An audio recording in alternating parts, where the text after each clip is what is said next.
All right, let's get started. You can just sit down and put the headphones on, Sure. and Oh, can I make a vodka drink before we start this? you can make one. While we're doing this, hold on, let me give it to you. There you are, my friend. Russian standard. It's the best. We got the sick fucking Europe fucking playing in the background. Fucking Spotify is fucking ridiculous. Like you'll be like, make a Venom station, and then somehow fucking Europe and Queensryche and all this fucking bullshit. I was on. stoked that there was Venom playing when I walked in. That's how we roll here usually. But all right. Okay, what's up? Thank you. 1, 2, 3. You can use this as well. This is fucking delicious. Awesome. It's like a peach iced tea. Cool. So me and fucking OG tattoo warrior Timothy Hoyer. How long you been tattooing, Holmes?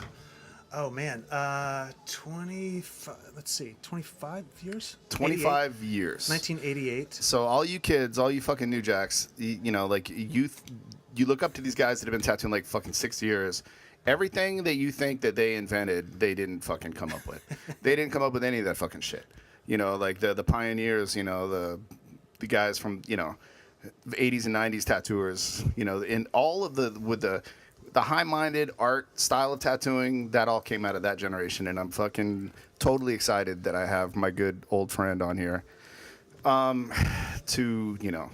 to break it down. So what's up, Timothy? How you doing? Good. How you doing? I'm well. I'm happy to have you on here, Holmes. Yeah. Thanks for having me. So tell me about tell me about yourself. Like, where were you from? Where I know you're from Kansas, yeah? Right. Yeah, Lawrence, Kansas. Okay, a lot of tattooers from Kansas. Yeah, there are actually. Right? Like, not just now, but I mean, like, there was, at one time, like, there was a bunch, like, there was, like, a Kansas diaspora tattoo artists. Like, Lehi's from Kansas, right? Yeah, actually, Jennifer Billig. Jennifer Billig. I went to high school with Jennifer Billig. Okay. Yeah, and there's a bunch of people in Kansas City. The that are female still Timothy doing it. Hoyer, people used to call her at one time. I never heard that one. All right, well, you know. I was in San Francisco, man. The motherfuckers talk shit all the time. That's hilarious. So tell me about yourself. Yeah, Lawrence, Kansas. My dad was a painter, like an oil painter. Okay. Kind of just as a hobby sort of thing, but like he was pretty obsessive about it. He would always have like some paintings going in the corner and stuff.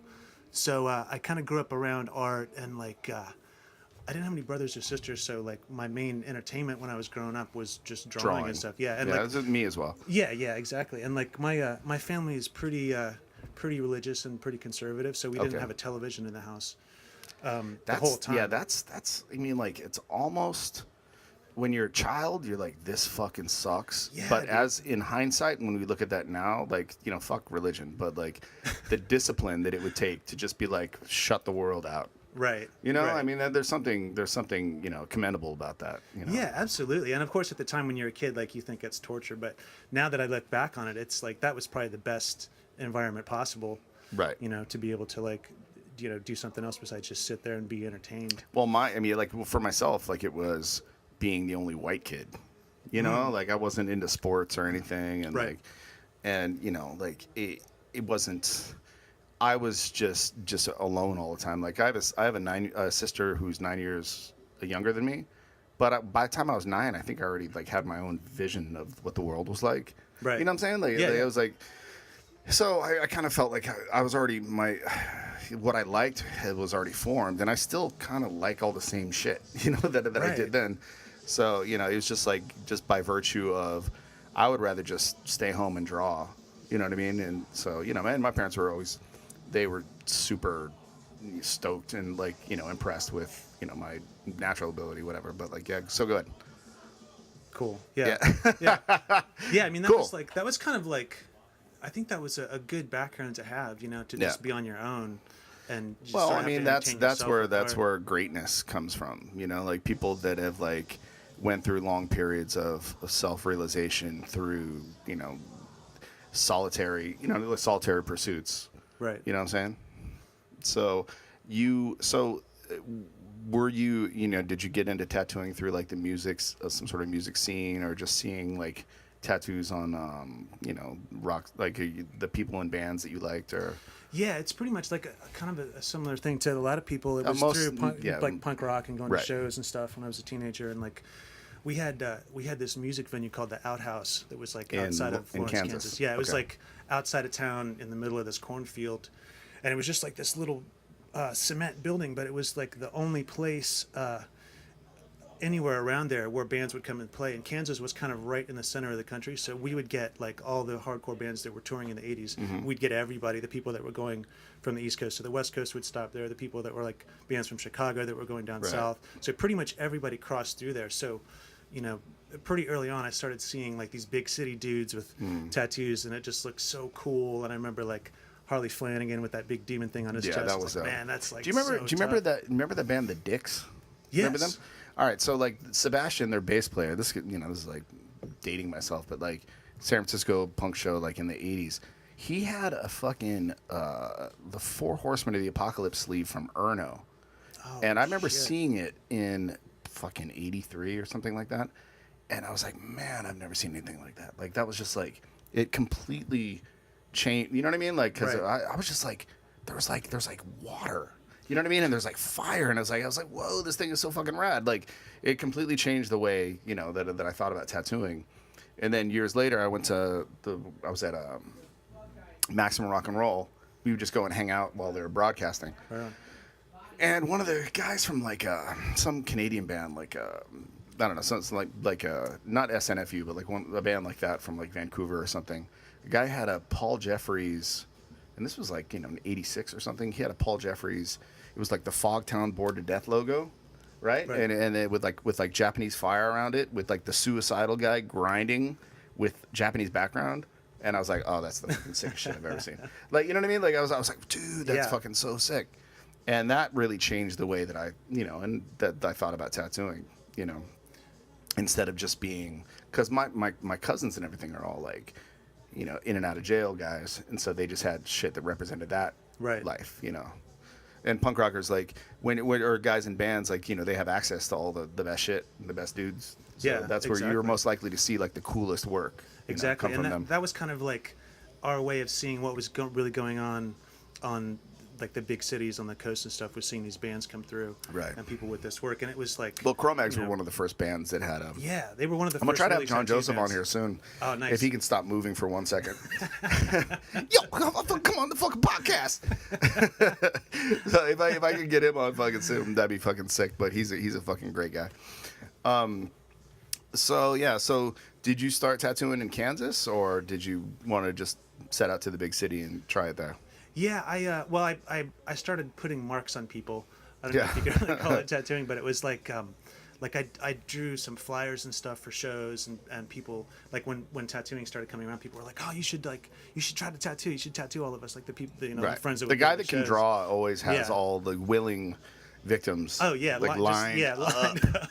fucking So, lined up. Yeah, and I had heard a little bit about the fact that you should apprentice to be a tattooer, and that was the right way to do it and stuff. So I went to a bunch of tattoo shops in Kansas City and like around Lawrence, and pretty much got thrown out of every place when I started asking Right. questions. So actually, the only person that was really cool to me was Wes Grimm. He had the Okay. shop in Kansas City, OG, yeah. and he actually ended up doing my first tattoo. When Well, I and turned 18.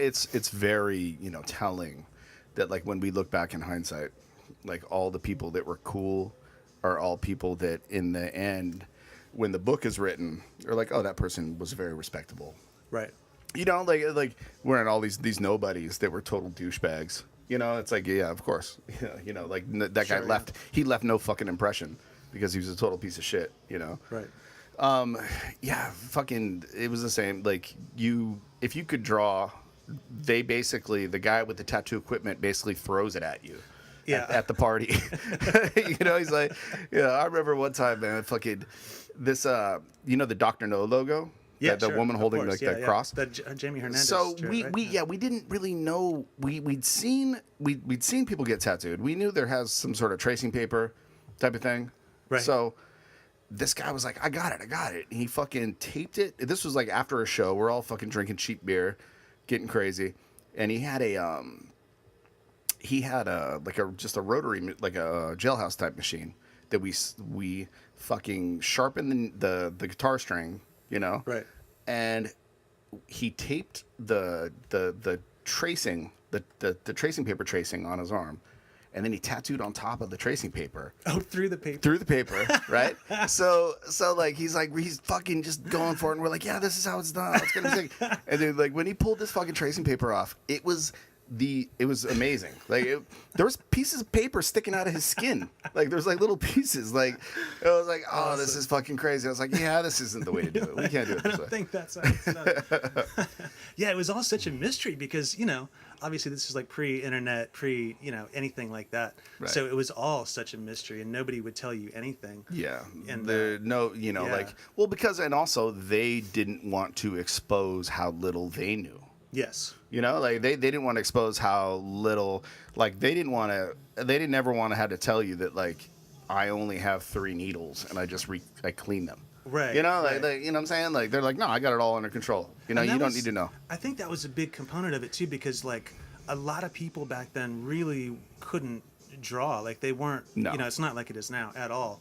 No. And like my first experience of going into a place and trying to get tattooed was like this little semi-underground house tattooer outside of Topeka, Kansas. Okay. And I remember I was going to get a crucifix because I thought that would really confuse my parents. And so I brought in this crucifix. That's very and- Mexican of Yeah, you, by the way. exactly. That's very Well, Latino I thought of you. They'd probably be like, well, it's a tattoo, but it's Jesus. Yeah, So I can't really get that I mad. guess it's but- okay. But yeah, I brought in this crucifix, and the dude like did a ballpoint pen drawing on me, and it was god awful. And I went and like looked at it in the mirror, and I was just like, no, this is this is Right. not happening. So I went back and said, yeah, can we change some stuff? And he said, no, I drew it once, that's it. Get out. And just Sick. threw me out. So I mean, that was kind of the Well, level. that's better than saying get in the chair. Yes. Yeah. Exactly. I mean, God, I'm glad I didn't, go through with it now. But that was I remember, that was where man, it was at. Yeah, like I remember like all my friends getting tattooed by Phil Sims, and because they were a bit older than me, so like Right. I got to witness that, and like just the whole like he's like, yeah, I got to go look at the drawing. And I'm like, oh man, I want to go. Like I want to like, and then he'd show him the drawing. And I'm like, oh God, I got it so sick. And it'd be like some discharge lyric with a reaper holding like a time, like a hourglass. Right. Which is I would get that now. That shit. It was fucking cool as fuck.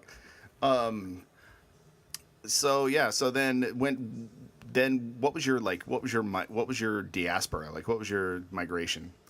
I think I grew up in Lawrence and I never really went anywhere outside of there, and I got to a point where I was really getting the itch to get out of there and see some stuff. Okay. And this girl I was dating had moved from Lawrence to New York because she was going to go to school at Parsons. Okay. So I came up here and visited her. Women tend to make you make decisions Yeah. that like even if the relationship fucking sputters and fails, you're like, well, I'm glad I'm here. Right. Right. You Yeah, know, it was a that's totally kind of what happened to positive me. thing. Go ahead. It was a totally positive thing, and the first time I came and visited, I was here for 15 minutes, and I was like, "This is it." I love it. It's so there was so much going on. It was so crazy. Yeah, the first time I came to New York, man, the fucking smell, even though it was a smell of garbage, I liked Yeah, it. yeah. There's something about like the griminess of it. Like, and, it was life. Like Yeah, it was like something yeah. really like it was like something really happening. Right. You knew there was something happening, and keep in mind I'm from San Francisco, and that's a fucking filthy city, Right. as well. But like there was nothing like New York. Yeah, and it was just like coming from Kansas to here, it was such a smack in the face, and it made such a strong impression that I was like, this is it, this is home. Right. So I went back home after visiting the first time, and I was like, all right, I'm going, and got rid of all my stuff, and like basically moved here on a couple weeks' notice, with like one cardboard box full of stuff. And that was it. And I wasn't like I had kind of given up on tattooing because I was at the point where I was like, this is not something that can be learned on your own without any help. Yeah. I'm just I shouldn't be doing this to people. I had a couple like instances like where like I tried to tattoo one of my homeboys. They're like, oh, you can draw good, and then you're like way over your head. Right. And like I tried that a couple times, and I was just like, tattooing some dude in a house with a bunch of kids fucking screaming and shit. Right. And, like I'm in his kitchen because he was like doing jailhouse tattoos, but he's like, I like your drawings, and I do like some gangster. He had like a pit bull, so I drew some gangster with a chain holding it. It was fucking nightmare, fucking nightmare. His fucking wife's screaming at him in fucking Spanish the whole time. You know, and then like years later, I do like try to do an Iron Cross on some biker friend of mine. And it came out horrible. And then he's like, you know, I'm going to kill you. And then I'm like, all right, well, let's go. You know, because I did it. So let's go. And yeah, like, so like, I would like start and stop, start, stop. Right. So were you going to art school, and did you eventually pursue like academically, or? No, not at all. I was just sort of scratching a living in New York for about the first 6 months, and I was still drawing and painting and stuff, but the tattooing thing had kind of fallen by the wayside. And then I happened to be hanging out at the Pyramid Club on Avenue A one night, and it just so happened that was the night that the super goth LES, like tattooed freaks, vampire. well, those guys were always around, but it was the Tattoo Society meeting. Okay. That would, every month, I guess. Lori it was was, in a different place. Lori was talking about that. Yeah. Freddie Corbin used to do a thing like that at the DNA Lounge in San Francisco. Oh, really? Back in the day, yeah. Like he did. I remember like he did one of the DNA, and then I think he did one at like I remember Kennel Club. Oh yeah, he would do on Divisadero. Yeah. And then he did one there, I think, and it was like just seeing all those kind of people in the early days, like all the old research magazine type of Right. that era. It was like, all right, this is cool. This shit is awesome. Yeah, definitely. And it was totally revolutionary at the time because all I had really seen was biker magazines and that kind of thing. Yeah. That's about all there was Easy Rider Tattoo Yeah. magazine and that kind of stuff.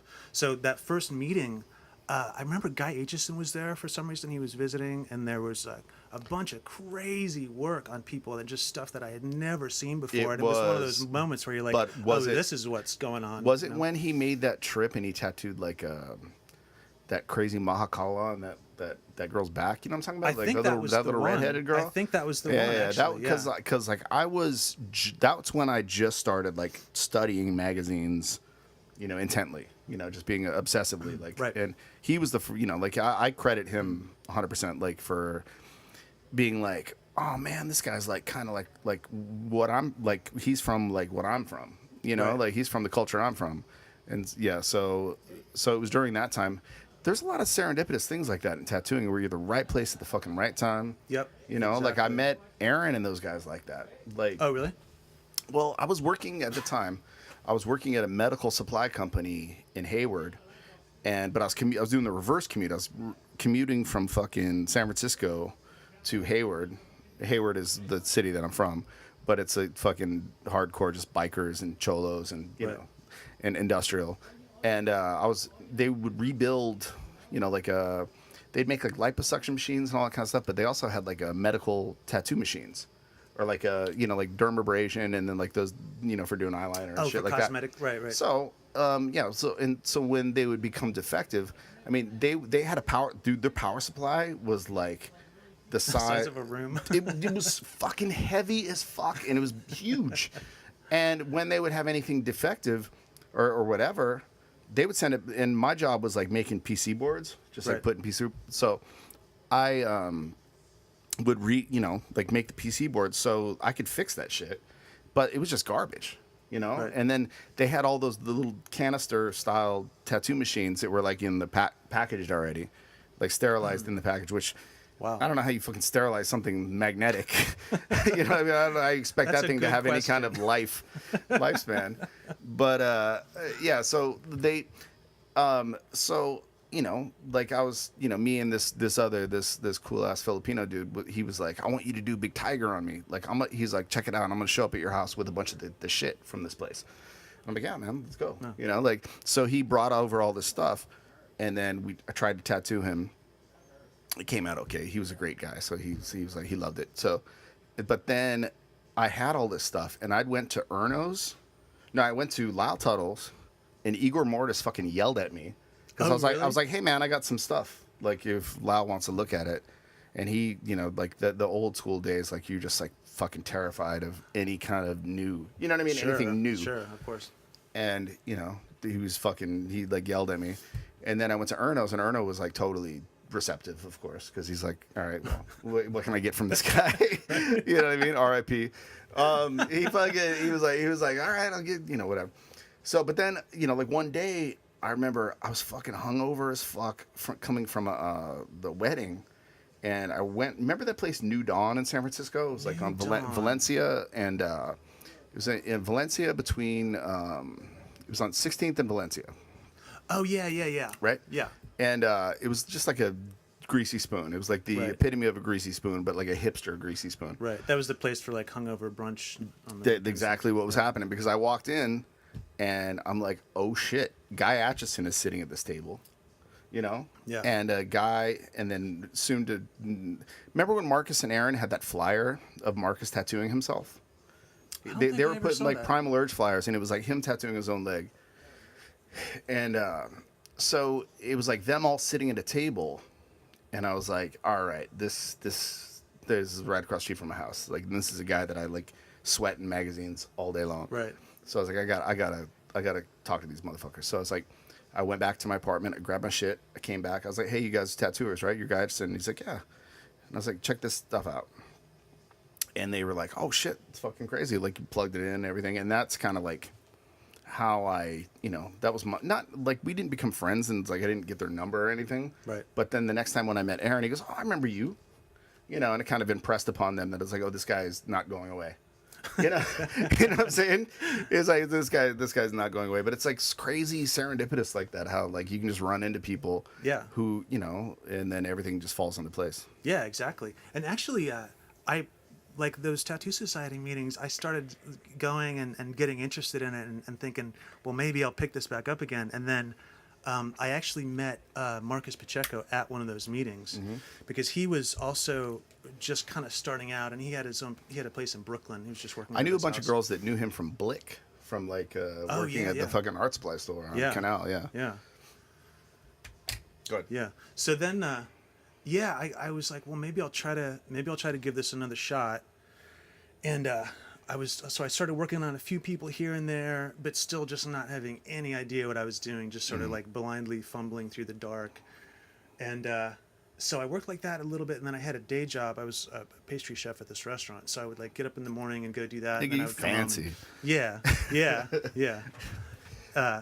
Motherfucking fucking pastry chef.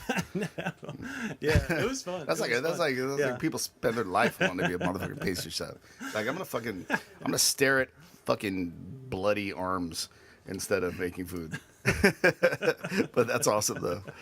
Go ahead. Yeah, and I was working on people a little bit here and there, and then it started to pick up a little bit, and I still didn't know what I was doing, but I was like gaining a little bit of knowledge. I had started talking to some people from the Tattoo Society meetings, and gathering a little bit of information. How cool were they? Like, were they like forthcoming? Like, the younger people were. The older guys were just pissed. Like Jonathan Shaw just hated all of us. Of course. He was just like, you guys are ruining tattooing and get off my corner and that whole thing. God, like and what year was this? This was probably, I guess this was 89 into 90. Yeah, let's see what that motherfucker's head looks like now. You know what I'm saying? Like who's ruining tattooing? You know what I'm saying? Like, nobody could have foreseen the way that shit is going. Like, nobody. Yeah, absolutely. That's fucking, you fucking young kids that can draw, you're fucking ruining tattooing. Well, the second place that I had when I was working out of my house, when I started working full time, was a half a block away from where he was, and I didn't even know it. But he used to like call my answering machine and leave messages. And, and he like. How old was he at the time? Like in his 30s? God, probably so. Yeah. Oh, probably. Yeah. Too old to be doing that fucking shit. Yeah, it was. It was that's ridiculous. Funny. That's amazing. But hey man, like everybody ends up where they end up. Right. Right. And that's what happens. Okay, like I was under the impression that you were working in you were working in Camden, right? No, I was working in Linden. Linden. That was I know nothing about it, but that shop was very, very famous, and it was like a lot of when tattooing was illegal in New York, a lot of tattooers that lived in Manhattan would commute there to work there. Yes. Right. Okay.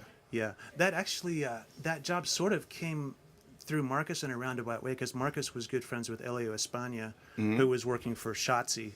Shotzi Gorman, when Shotzi had that shop in Halligan. Yo, Elio's Yeah. working for Shotzi. Yeah, Yo, exactly. Timothy, you're a good kid. Yo, you're a good kid. Let me get you a fucking. Let me get you a fucking interview. So yeah, I Marcus, love you. I love you, Elio. I miss you so much. I miss him too. Come on the show. So Marcus introduced me to Elio, and then when I had been working out of the house in the city, and I was getting to the point where I was like, "This, I got to do something else. This is, I'm not getting anywhere with this." Yeah.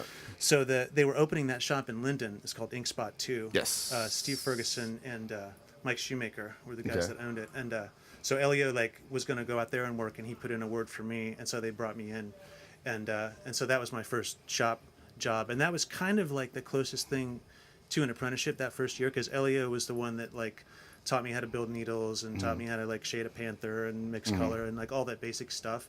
So I was already tattooing, but he It's filled funny in all because that it's stuff. like I wish he was there to teach me how to shade a panther, because I fucking get in the everlasting school. It was like, make it up. Right. Like, make it up. Where's the And light then, source? Yeah, and you're like, oh fuck. Well, yeah. I always felt like I felt like when I got into tattooing, my drawing ability was good, but and so that gave me this inflated sense of confidence. But then I never finished a project to completion. You know what I mean? Which Yeah. in tattooing is that's it. So I would just get lost. You know what I mean? And then just everything is just like. Right. You know, right. Just like lose the train of I would thought. try oh god, it's so confusing and so hard at first. Fucking kids now, man. That's like the fact that you know how shit's supposed to look is everything. Yeah, that's fucking absolutely. everything. And that you can tell how shit looks just in your pocket. You can pull this thing out of your pocket, and there it is. You know how it's supposed to look. There was no, in the days, people that came before us will be like, fuck you. There was always rules, but Right. there was a time when there was no rules, and you were like, everybody has to have their own style. Everybody can never you cannot look at other tattoos for reference. You know what I'm Right. saying? You Right. need to do your own thing, and then so that that kind of made you you're kind of flying blind. Because you're thinking individuality is more important than consistency, or it's more important than making something that Yeah, the emphasis 'cause- was on style for yeah, sure. yeah, and so style is something that comes with anything. It's if you're a fighter, you are master the basics and then you develop your style. Whereas these people were just all style. Right. A lot of these guys are at that time, they're just just getting out there. Everything's got it's fucking mint from one side and then gold from the other side and then a lot of black. Yeah. I'm guilty of it, Yeah, if absolutely, me anything, too. I'm fucking 100% nobody can be motherfucker, you talk so much shit. It's hey man, if you can point out old tattoos I did and pick them apart, and I will pick them apart better than you. Because I was there, I did it. Right. I know how I fucked up. It is what it is. So the ink spot. Ink Spot, yeah. I met, but then at the same restaurant later, I met Deutsch, Rasher. I don't know if it was Steve Ferguson or not, but then the Cosmic Commander was with them. Yeah. And then all those dudes were hanging out because I was doing some fucking Mexican wrestling thing. Oh, yeah? Yeah. And then they're like, oh, that shit is fucking awesome. Johnny Legend Mexican wrestling. I was El Mysterioso. So the next day from the mountains of Guanajuato, Mexico. And it was I just had this big question mark on my head. And I Excellent. body slammed the Aztec mummy. It was fun as fuck. But then the next day, those dudes were like, hey man, what's up? I recognize your tattoos, and then we fucking started talking and shit. And Deutsch, of course, was this guy's an outsider. We're not talking. Yeah, exactly. He's Exactly. oh, this guy's fucking weird, man. He's and then, but it was and then a bunch of the dudes gave me their business cards, but I wasn't tattooing at that time either. I was I had one or two tattoos from Schmo. Because he was my Schmo, yeah, entrance. yeah. He was my entrance to it. So I love Shmo. he fucking rules, man. He super low key tattooer, fucking super talented guy. Just he has like such a low key personality that he's just absolutely. under the radar. You know, they exist in a lot of areas of life. You know, like where somebody's like, all right, well, I could go this way or I could go this way. I could continue to do art, you know, and not be harassed by people, Right. you know, or I can, you know, seek all the attention I possibly can. So, you know, there's, both is valid, you know, but, so it was at the same restaurant, you know, so I was like, you know, very fucking lucky, but I'm very lucky to be born in San Francisco or born in the Bay Area, Yeah, you know, because so absolutely. many people had traveled there, you know, like, at like great, you know, like under great duress, you know, like they packed everything into their car, and I was like, oh, you know, it's right across the bridge, you know. So yeah, so it's in Linden. Linden's a dangerous city, yeah. I never really had a problem there, but yeah, it was on the sketchy side. You know, it's pretty close to Newark, which is Yeah, you know, as sketchy as it Yeah, fucking gets. yeah. It's like Sao Paulo or something. Yeah, exactly. Like, yeah, there was like an Exxon refinery right down the street from that shop in Linden, and I like when I went to work there, Steve Ferguson rented me the apartment that was right next door to the tattoo shop, so it was like my door in the tattoo shop. And the first day I went into my new place to live, and I looked out the back window, and all I could see were like these apocalyptic Blade Runner smokestacks, just Yeah, like yeah. spewing fire into the sky. Yeah. Well, Like, yeah. oh my it's God, Jersey. what have I gotten myself into? Yeah, totally, man. Well, yeah, Oakland's the same way, dude. Oakland Yeah. is fucking desolate. Like, I grew up, you know, just like feel, you know, you walk home and you're like, I'm the last man on earth, Right. you know. And then a car What's goes. that movie? A Boy and His Yeah, Dog? yeah, totally. And then a car goes by, and then they slow down. And you're like, they're not slowing down to ask me directions, you know. Like, and then you just start running. Like it made me in good shape. You know, I'd have to run every night. You know, so it's all good. So, was working with what was the when you went from like, you're just like, were you just like, I want to be a tattooer, or I want to do my style of tattooing? I just wanted to learn and figure out how these guys were doing this stuff that I liked so much. Right. And that was one of the other great things about that shop was we had a lot of guest artists. Eddie Deutsch was really good friends with Yeah. Steve Ferguson, and he came through all the time. Guy came through all the time. Jack Rudy was there all the time. He was like pretty tight with Steve Ferguson in those days, and like he would come and heckle us and stuff. Like the first time I ever used a single needle on somebody was Steve Ferguson's was, Beatnik? Is yeah, it? yeah. Yeah, okay. Car Club Yeah, yeah. guys. Yeah. And the first time I used a single needle on somebody was doing a piece of Jack Rudy Flash with Jack Rudy standing over me and heckling me. No stress. No stress whatsoever. But fucking- Jack would do the vampire thing, and he would work at the other shop, which was like 15 minutes away. So I would finish working sometimes and then go over there and hang out for the night shift and just listen to Jack. and He's stuff. sober, right, Jack? I don't know. I think he is, because only sober people can like have the energy to do that kind of shit. You know what I'm Right. saying? Like Right. their circadian clock is like it's completely it's off kilter, and it doesn't matter Yeah. because they're not polluting their body, so therefore they don't need the same amount of sleep as somebody that eats shitty food and drinks alcohol. Right. You know, you know what I'm saying? Like you make adjustments. You know, like they can do all that shit. Yeah, So- he always used to work the night shift. That was his big thing. Was he would start at midnight and go until early in the morning. And so we would just go over there and hang out and listen to the What stories. does he do all and day? stuff. Like work on his cars and shit? Sleep, I guess. Sleep? Nah, sleep.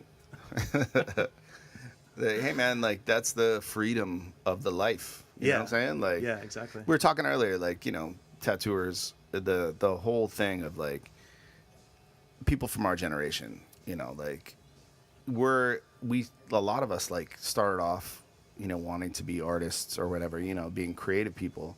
But, tattooers are tough, because we want to ultimately, ideally, just be creating all the time. But there's still people that are trying to get over on us all the time. Yeah, You know what I'm saying? Like people exactly. that are trying to manipulate you, and people that are trying to get in your shit, and people, that are trying to, exploit you. So you have to be guarded, and, we have to deal with so many different types of people that it creates a very unique type of individual.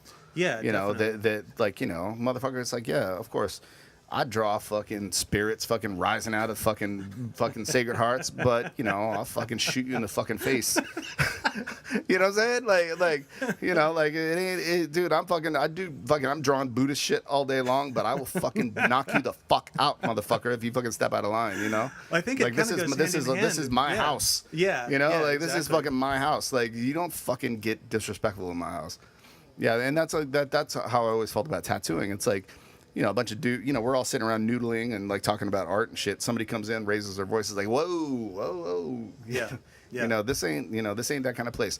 We're not sitting around playing Dungeons and Dragons. You know what I'm saying? This ain't the fucking library.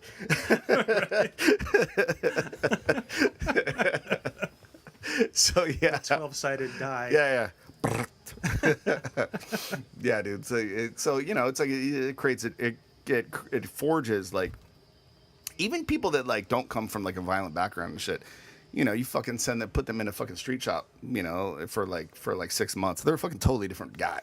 You know, when they come out of that place, they're like it's a completely different type of man. At Everlasting, I was the only guy that would like, you know, like talk to black people when they walked in. You know what I mean? Like in the early days, like Aaron and all those guys were just fucking like, oh shit, neighborhood guys. And so then I developed this clientele of all the crazy like Western Edition. You know, you remember the neighborhood, right? Sure, like it was yeah, of fucking. course. I lived over there too. Yeah, it was fucking. That neighborhood was fucking wild as fuck, man. Motherfucking like hookers everywhere. Fucking, you know, every liquor store would get robbed. You know, like I you know, like oh the guy, you know, that guy got killed last night, and I was like, why are they open today? And then what, you know, like the guy that like yeah, like his shit was like popping off like that all the time. And we're a bunch of fucking little white dudes fucking tattooing, you know, in the middle of, you know, one of the hardest neighborhoods in fucking San Francisco. Right. That was that the McAllister? The McAllister location. Okay, right. The other, the after I left, I went to Primal Urge maybe a year before they moved to the new location.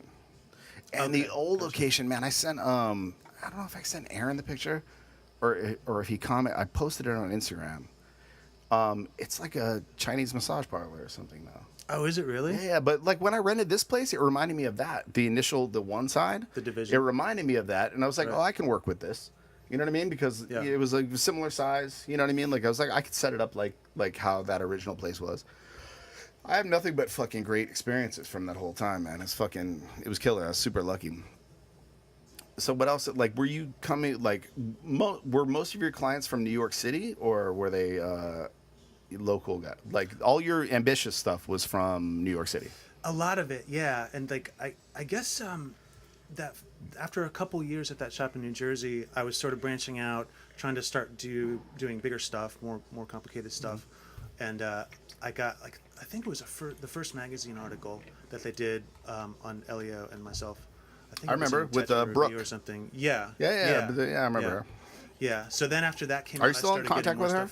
I don't know. I think she lives in Portland. Was the last I heard. Okay. Rasher, I think Rasher. Brooke is she's a very sweet girl, but like Yeah, she she's great. epitomizes. She's great. I talked about this earlier for tattoo nerds, that like the female tattoo snob in San Francisco in the fucking 90s, where these like pretty girls with like all Right. this killer tattoos, and you're just like some scrub bouncer, which I was. You know what I mean? And I'm like, oh my god, that's so awesome. She's like, you know what I'm You're talking about? Yeah, she's like, and the other chick that Rasher used to date that had the big sun on her back from Marcus. Remember that chick? Carrie. Yeah, same thing. So it was fucking same thing. Yeah. You know, it was, and you're just like, oh man, I got to get cool somehow. I got to figure this shit out. You know, these girls ain't talking to me. I got to get my shit together. Yeah, but it was like, you know, and it's something that's like very only we understand.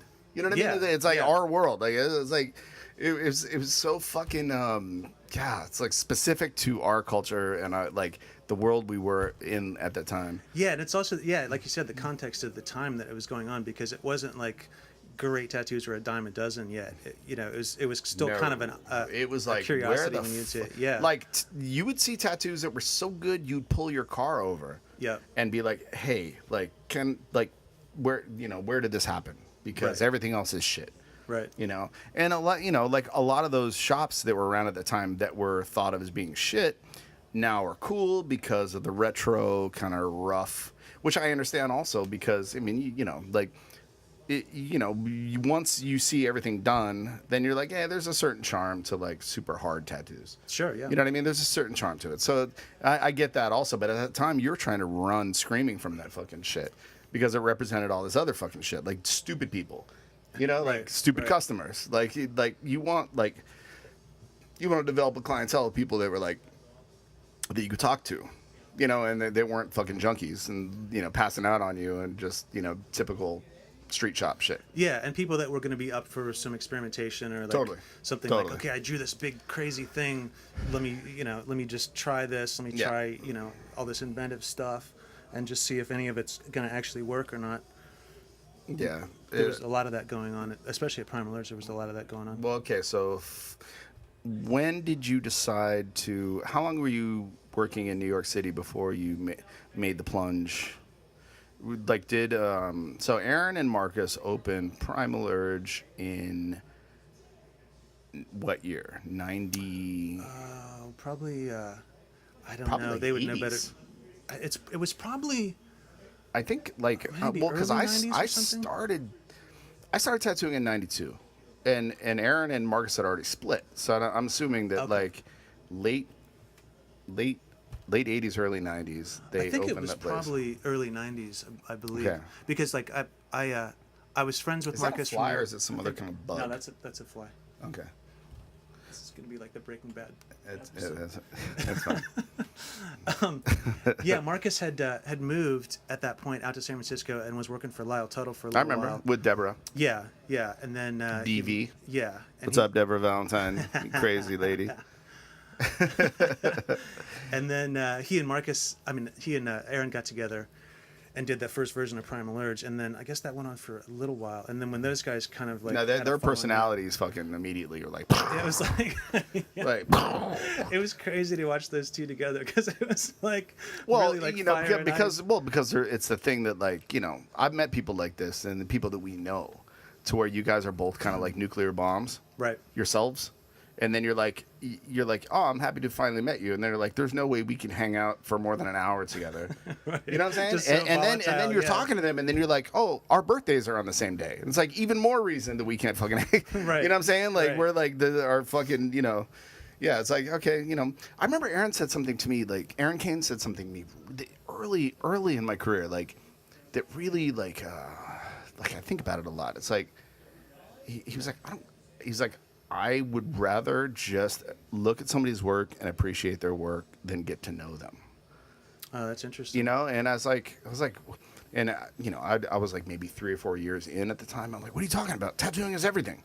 Like I want to know everybody. And he's like, he's like, nah. He's like, man, Yeah, like, yeah. it's kind of a letdown. It's like Right. I'd rather just like have my own idea about what they were thinking and like what kind of person they are and like. Than know the reality of it. I kind of feel that way now. Like I fucking love having great friends. Like I love it, but there's certain people. Like I don't need to be your friend. Like I can love your work. I don't need to like you. It's a certain element of like the band that has that record that you love, and then you go see them play live, And and they they don't pull suck it off shit. at all. Yeah. And then you can't listen to that record anymore. It's No. almost like it was better No. if you just leave it alone. Monster Magnet. Early '90s Monster Magnet. Yes. The fucking, Yes. I'm gonna kill that fucking fly. Dude, yeah, like it's like early '90s. Like I fucking saw them. I was like, you guys are like, you guys are like a Monster Magnet cover band. This is the weakest shit I've ever heard. But yeah, whatever. Dating ourselves again, once know, again. Oh man, it's so much fun having you on here.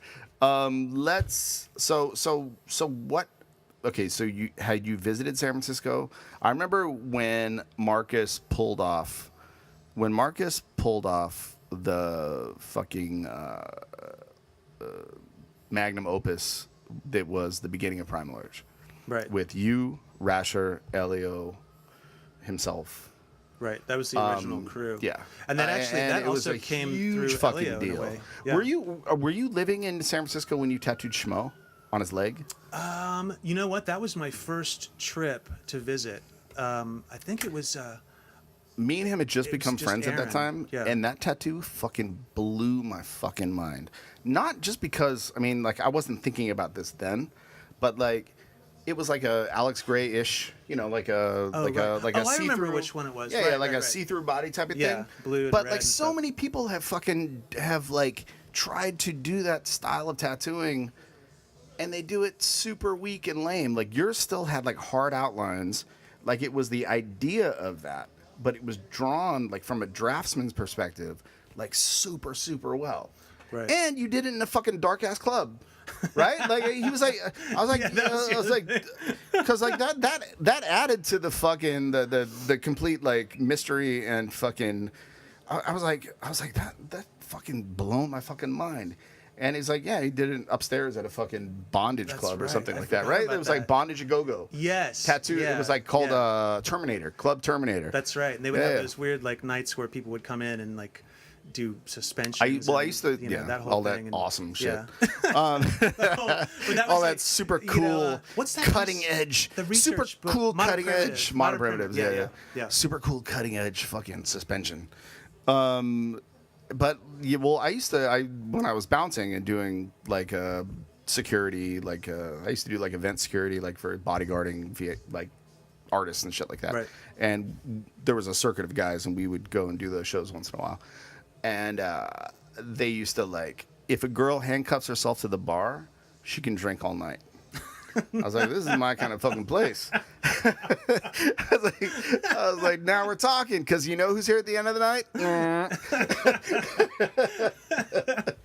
And she's definitely going to be there because she's Definitely gonna handcuffed to fucking the be, bar. Yeah, so like, but you fucking tattooed him in the darkness, dude. I forgot about that. Dude, tattoo conventions are fucking bullshit. It's completely fucking uncomfortable.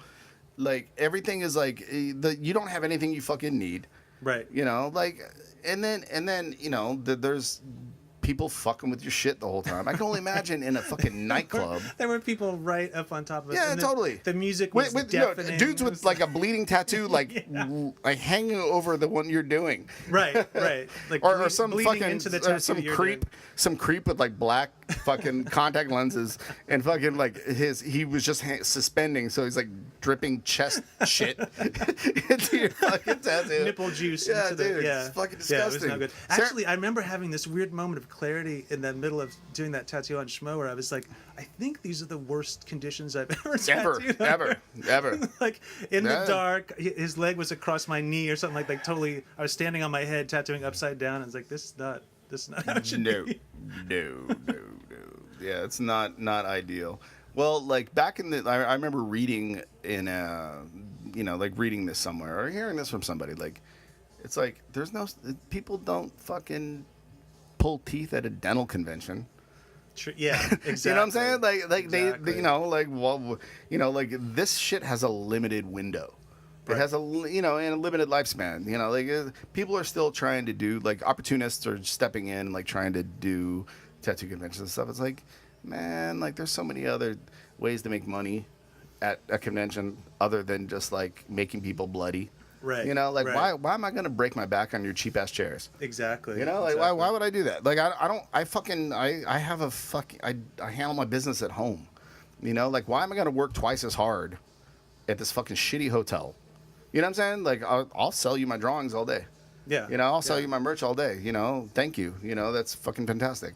That's But kind of why I semi-retired from working at those things, and now I'll just like bring some prints and some paintings and stuff. that's and it's the way to so do much it. nicer. Well, dude. You can the just minute I hang got out. the minute I got my merch game together, I was like, oh, it's the same amount of money. Yeah. And, you Yeah, know, and then and I'm there's not that. stressed out. You know, and somebody else can do it. Right. You know, like if people want to come up and shake my hand, I'm like, all right, cool, that's you know, nice to meet you. But like sitting there, fucking, and like there's fucking people, you know, like there's no filter on the people that can have access to you. So they're like, you know, like you have to answer first day tattoo questions. You know, and it's Right. like I fucking my whole life worked hard so that I could get away from these people.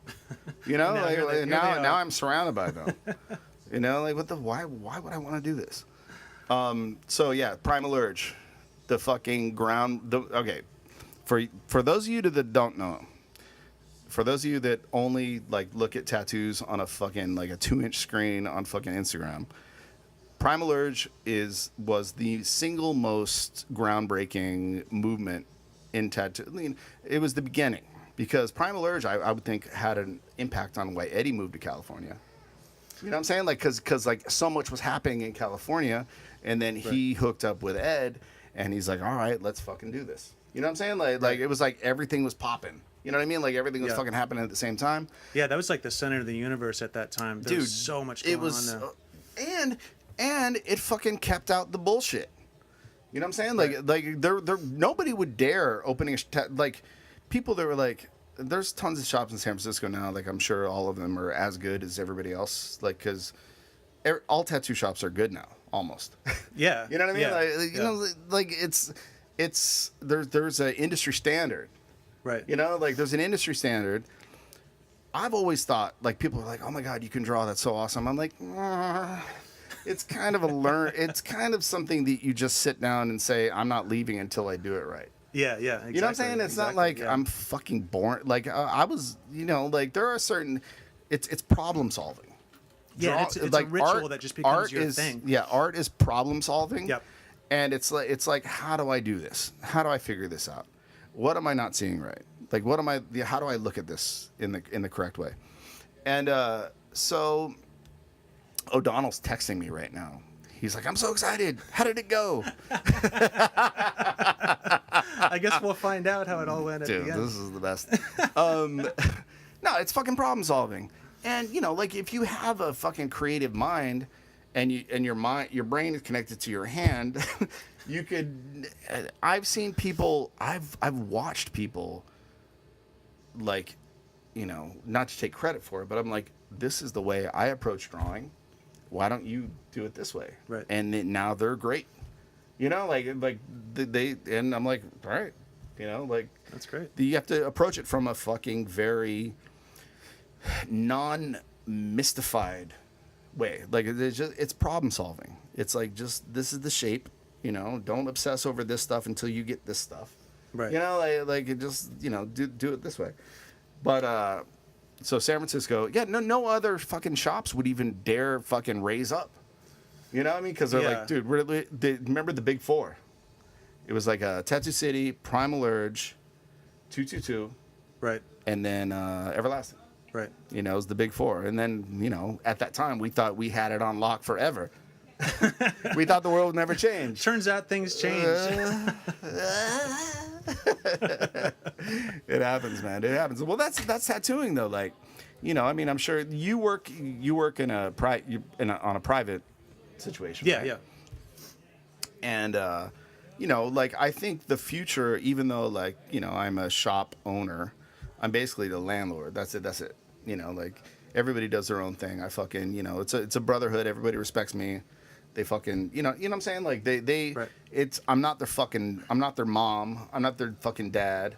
You know, like, it's in your best interests to work as hard as possible for yourself, and then give me what I deserve. Right. And that's it. But, like, I'm not, like, trying to, you know, like, you're responsible for your own career. You know, and if you turn out to be a lemon, then peace. Yeah, that's You on know, you. Yeah. then peace. It ain't got nothing to do with me. But decentralization of tattooing. You know what I'm saying? Like, I've always felt like shops need tattooers. Tattooers don't need shops. You know, a Right. tattooer, unless, you know, like, I'm sure you crave a certain amount of, like, external stimulus. You know, some days, like, Yeah. for myself, I've always been the kind of guy, like, I'm super social, so it's like I love, like, yo, like telling jokes and That whole while I'm environment, working yeah. the whole time. Right. That is great if you love those people. But if it's a bunch of fucking guys that you don't care about, or if it's a bunch of guys that are kind of like, I would say, like, mercenaries. You know what I mean? Like, Right. you've worked with tattooers before where, like, you're like, this guy's just a fucking dick. Like, he's just out for himself, and he's fucking terrified of any kind of competition. Right. You know what I'm saying? Like, And that's tough when you go to work and you work with people that are like that, and you have to just Yeah, like suck they're- it up every morning. Like, all right, here we go. Well, yeah. Instead of like being like, oh, this guy, like when you're traveling, this guy is a fucking, they'll be like, oh, he's a really well-known tattooer from New York City. The guy's just thinking he's gonna take money out of my pocket instead of like, Right. what can I learn from this guy to make me better? You know what I mean? And make me more money in the Yeah. long run. He's just thinking about tomorrow. Right. Which is, I mean, that separates the champions from the fucking chaff. Yeah, always. and that comes, like we were saying before, from sort of like insecurity of just feeling like, anybody else is a threat somehow Yeah.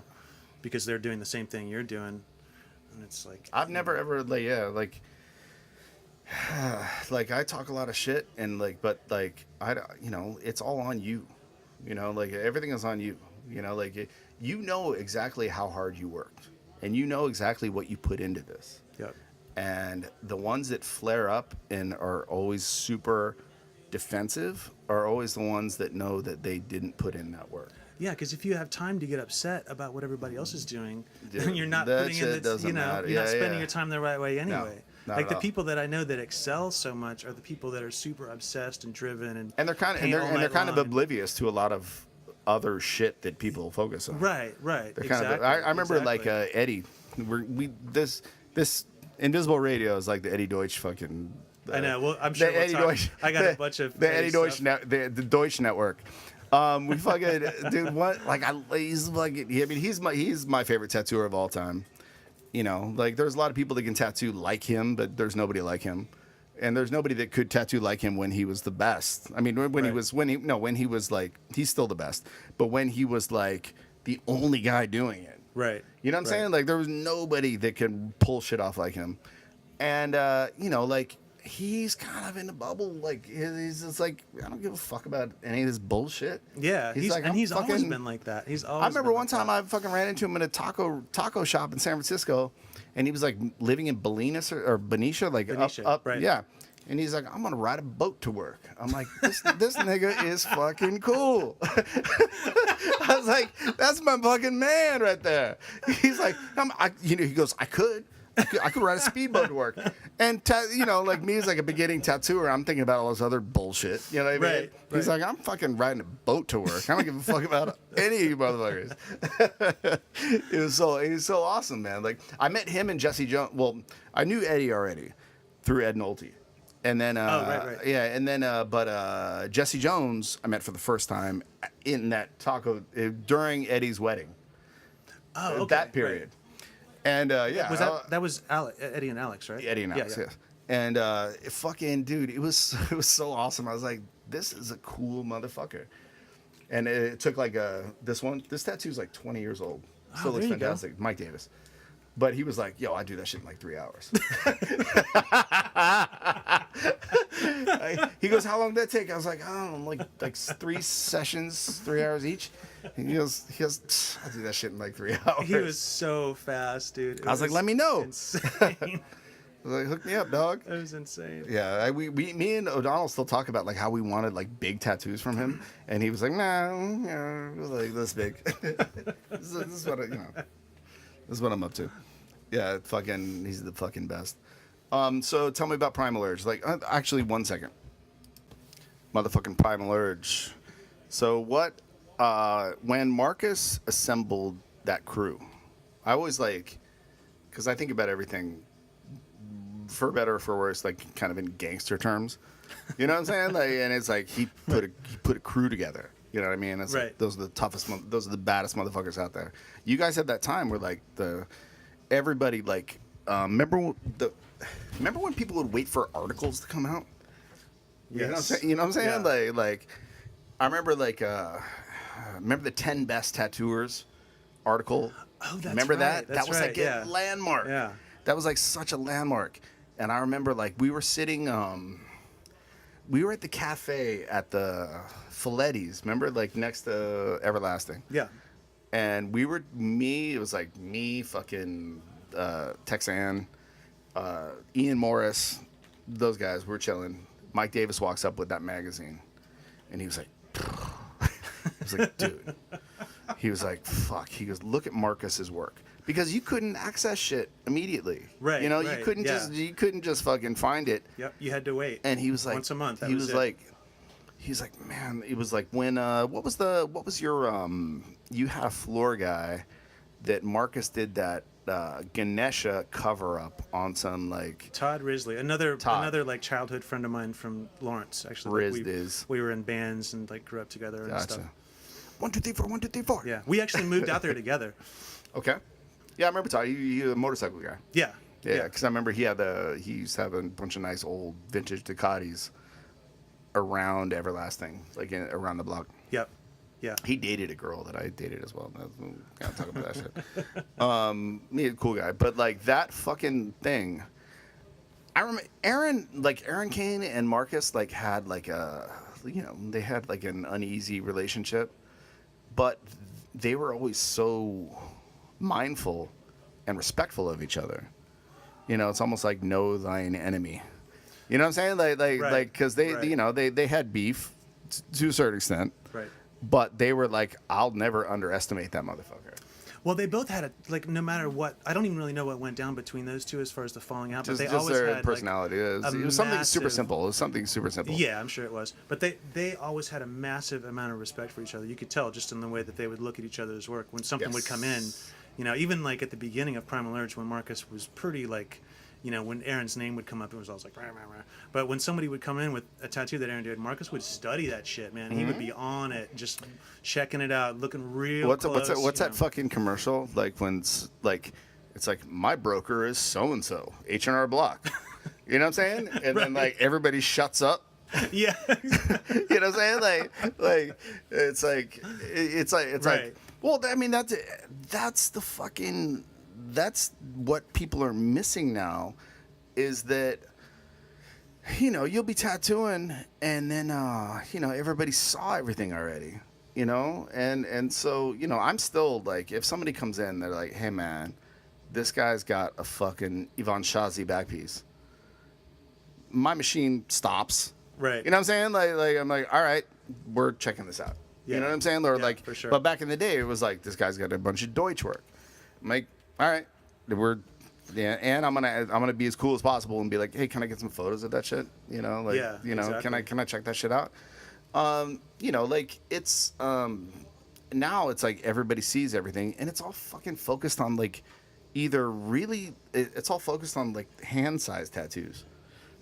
You know what I mean? Like that means nothing. Like I've always felt like that means nothing. That says nothing about your skill level. If you can do a really cool palm-sized tattoo, you know, because it's you know that there's no fortitude in that. Well, there's now that seems to be the baseline almost. It's like everybody can do that. That's you know that's the starting point now. It's not starting with some sketchy like nonsense. It's like everybody. Well, I mean, starts, you probably. I mean, when I started, I had so many people. God bless you, or you know, bless you. I love you, but you believed in me too much. It got me in over my head, because you're like, oh Troy, man, you draw so good. Like, and then it's like I fucking start doing fucking. I had no idea what I was doing. You know what I mean? Like, and like I'm way over my head in this shit. I did way too many big tattoos early in the game that I had no business. You know, like, so there's, you know, there's certain protocols. Like you should start off like being able to like make a super tight small tattoo. Right. But now there's dudes that just do a fucking fist-sized tattoo. Their whole fucking portfolio is that. They will fucking, dude, have you seen on Instagram where like people will be like, 2013 was a great year, and it's like the same tattoo. Like they make this like little montage, and it's all the same shit. You never seen that shit? Yeah, I have seen that. And they're all indistinguishable. It's but it's really the same crazy. tattoo over and over and over again, and that shit fucking kind of like, it freaks me out, because I'm like, you don't see that, like, you don't think that's weird, and you don't feel like that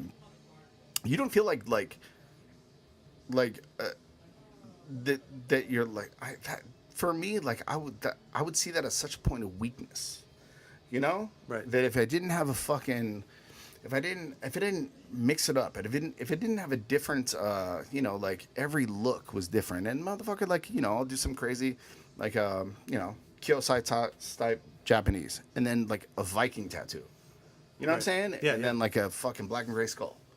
You know, like I like, you know, I think that's what it's all about. It's not about doing your little doodle on people. You know? Right. It's I've you know, I mean, a lot of these people are not from the graffiti world, but that is like they brought a lot of that into it, where it's just like I just want to do my tag on people. Right. The claiming, it's like claiming a little piece of ground. And it's like I fucking think that's fucking bullshit. It's total bullshit. You know, you know, you got to mix up your style as much as possible. You've always been like your drawing ability and everything. Your skills as a draftsman have always left me completely, like, I have so much respect, like, for the amount of 360 degrees of understanding of the drawing that you do for everything. Like, it's fucking awesome. Like, your tattoos are fucking so sick, and you're always like pushing to the next level, and it's like, okay, I'm not satisfied just doing knockoffs of Chris Trevino's work. You know what I'm saying? Like, Sure, like yeah, when the world was when it was going in that direction, Right. and everybody was like, well, you know, this is what people like. Right. I will do versions of this, you know, and Yeah, you and know, I've definitely like, gone through phases Yeah. like that for sure. But You kept your own- I'm not you- good at it. I can't. You know, I like. Well, this is later My on, like mo- Richmond, yeah. but like after I went to Japan the first time and saw all this this Japanese work, and I came back and was like, okay, I'm gonna try to like do this really legit, you know, like what Trevino's doing, where it's basically, you know, he is a Japanese tattooer. Like he knows as much or maybe even more about the mythology and all the he's stuff more than a lot of American Japanese and more tattooers. Japanese. Like he's Right. got a lot of stuff in his body. He's got a lot of history in his body because he's as badass of an American tattooer. You put him in Yeah, any fucking totally, situation. totally. You put fucking Trevino in any situation where he's got to out tattoo a traditional guy. Fuck. Good luck for that fucking guy. Yeah, he's you know gonna what I'm saying? Like bury he'll them. smoke He's that gonna bury motherfucker. them. Like yeah, like he fucking understands everything. Like understands everything, and you know, like you're like he can do fucking anything. He can do anything. He's like super under the radar now. Yeah. Yeah, I don't think he even has much of an internet presence, does he? I never I see his stuff in person every once in a while, but is there like I know he has I a don't website, know. but I think it was updated I in don't know. 1995 or something like that. It's like Yeah.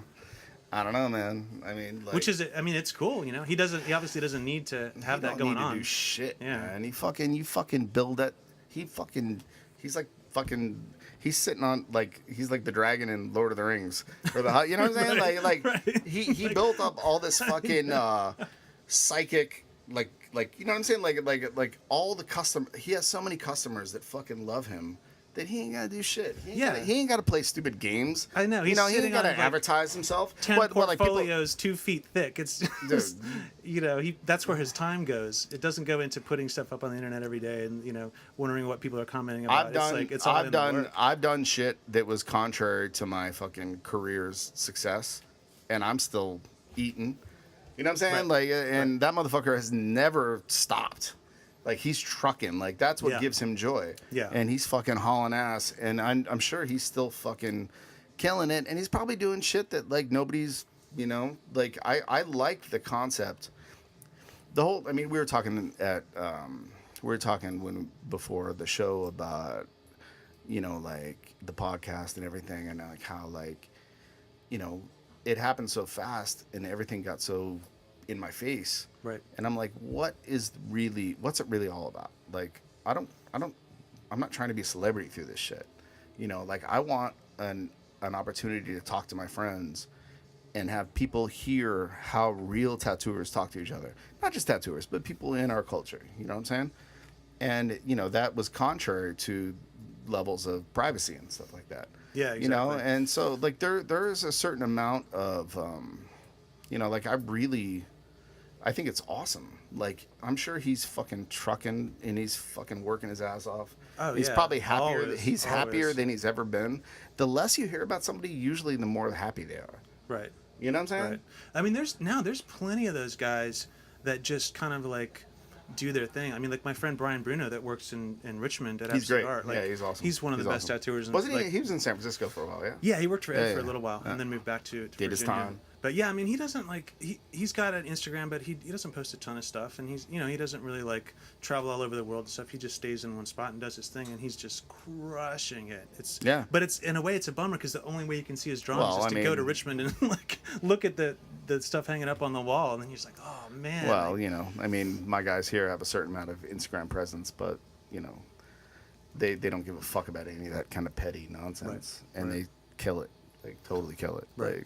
Like, every day I come in here, I'm in the world of men. You know what I'm saying? Like it's like I'm very lucky man. I fucking come in here, it's like motherfuckers doing real shit. It's so awesome. I'm very, very lucky. Dude, fucking do you remember meeting me like initially? You were tattooing a friend of my you were tattooing one of my homeboys' girlfriend. For some, Oh, yeah? you did like a little banger on her ankle of like dice, you know, like silly fucking rockabilly bullshit. huh. And I just done a fucking tattoo on my friend's. I just did like a half sleeve on my homeboy, and it was fucking terrible. It was by you know you know, man, I love you, dude. It's fucking you know. Right. All this orange. Right. Like I literally just got back from the fucking. I just got back from the San Diego convention with all my colors and everything. I'd never used colors before. I had no idea what the fuck I was doing. And flames and shit and pistons and all this like old like gearhead shit that I was into at the time. I'm still into that shit, but you know, rockabilly people are fucking retarded. But like you know, like it's the next move for being a skinhead. You know what I'm saying? Like it's like the next move. The post skinhead. Well, it yeah, gets easy. Default. Yeah. So it's like, but man, like you're like, it was like all fucking swollen and flaky, and you were tattooing his girlfriend, and my friend was like, "Yeah, my friend's a tattooer," and he looked at his tattoo and he was, Oh really? but you were in the the dentist chair or whatever, in the first room, Grimey's room. Oh shit, that's right. Yeah, The yeah. the room one that right next became to the Grimey's front. room. Yeah. And that was one of the first times in my life where I'm like, motherfucker, shut your fucking mouth. Like, don't blow me up in front of this dude. This is a real motherfucker right here. I ain't trying. I'm trying. I'm lucky. I'm happy. I'm in the house. You know what I'm saying? Like, Right. Like I'm happy that they're not kicking me out of here. Don't fucking try to blow my shit up and say like, yeah, my boy's the best. Check this shit out. I wonder when that was. That like the It was beginning of the Primal very Edge? beginning. It was the Geary yes. location. And you tattooed another homegirl of mine, Lisa Grayson, black Lisa girl. Grayson. Anyways, they're all my friends from Oakland. Okay. Yeah. Anyways, like you did like the Venus without the arms or something. I don't. Anyway, Yeah. it was some deal, like some early tattoo thing where it's like, oh, I want a tattoo from Timothy Hoy or something. Anyways, it doesn't Huh, matter. It that's a doesn't trip. matter. But it was like, yeah, like it was like, dude, don't blow up my spot, dude. I want to be anonymous. I want to be invisible here. I just want to like take in the fucking shit and see the proper way to set up a station and see like how a tattooer's room is supposed to look. Right. You know, like I was all about that. I was like, don't fucking talk about me, dude. Like I was like, fucking, he's lucky I didn't fucking punch him in the fucking chest. But yeah, then like Elio was there. Yeah. Jeff the Rasher. man of many phases. Yep. He was wearing suits at the time, remember? Yeah, it was like the '90s swing era. You know. Y'all, we're gonna go down to Club Deluxe. It's sick. I love Club Deluxe. Club Deluxe. I'd go It's down there with sick. my thrift store suit and try to like blend in with all the people Yeah, that right, actually that's knew the how way to to go. dance. The fucking San Francisco, man. That fucking God. Fucking bunch of fat chicks like cinched into dresses that like It was awesome. they should never wear. Yeah. Well, San Francisco was so. It got when I left San Francisco in '99. It was like there was no hot girls there. You know what I'm Really? saying? I didn't think so. I didn't think so. There's no fun girls. Right. Like when I would visit New York, I was like, oh, this place is fun as fuck. But then when I was doing guest spots at 222, all these girls from LA had moved up, and I was like, oh shit, it's fun now. Right. You know, like all these girls from Orange County and stuff. Like when I was like doing guest spots at 222, like I was like, man, where the fuck were you know? Like there was nothing fun happening when I was here. It was like every chick was like a political science major with a fucking crew cut. And you know, hairy armpits and you know what I'm saying? Like it just like everything that came out of your mouth. If you're a man with muscles, you know, I'm gonna play the victim here. You know, Right. I'm playing the victim. Like any man with muscles, like you're the fucking asshole. Everything you say. Yep. You know. Yep, So exactly. you know, and then so when I came to New York, and you know, it was fun as fuck. You know, and people like to have a good time, but. So I remember at that time you were talking about buying a motorcycle, I did. remember that conversation? That was my main like transportation. a Honda in San 350 or Francisco. something like that. I had a Kawasaki KZ1000. Oh, that's the best. That- The yeah. Mad Max bike. Yeah. That's the best. But I'd never ridden before. That was Oh, my shit. first. All right, so there you I go. learned like on that. See, me and giant you could have bike. bonded on that. I could have showed you how to ride, and then it would have been all good. I needed somebody to show me how to Yeah. ride because it that was fucking terrible. monster. Dude, the KZ1000 Oh is my fucking God. awesome. That it bike. was I was so irresponsible. Like I never even registered. I didn't have a motorcycle license. I never registered that bike. I just kept the same tag on it. It was that I bought it it was a from. different world then. Yeah, It was a yeah. totally different world because now I'm 100% legal. You know what I mean? Right. And I don't give a fuck. I ride crazier now than I ever did because my shit's all, I got all my paperwork on me and everything. My bike's legal. I ain't got a gun on me. You know what I'm saying? Like it's like I rode Yeah. dirty for 20 years and didn't give a fuck, and I was stressed out the whole time. Now Yeah. now that everything's legal, it's like I'll fucking, you know, all right, whatever, give me a ticket. I don't give a fuck. You know, give me a ticket, I'll pay that shit. It's also But, part like- of being young because, like, when I think back about that now, I'm like, I could have died. I mean, like, we would bar hop, drinking, and just Sure. riding up those crazy hills, and then we would like go 120 miles an hour down Lincoln out Yeah. to the beach, and just I think about that. I'm like, one little piece of oil or some sand, and that would have been it. But I mean, you know, like I was 23 years But then old. somebody, like, who you could cares? slip on the sidewalk and crack your head and die. Yeah, exactly. Then there's that. Or you could be in a 7-Eleven and some fucking idiot shoots you. Right. You know, enjoy yourself. You should start riding again, dude. I'll help you out. I'll loan you Maybe one of my I bikes. No problem. No problem.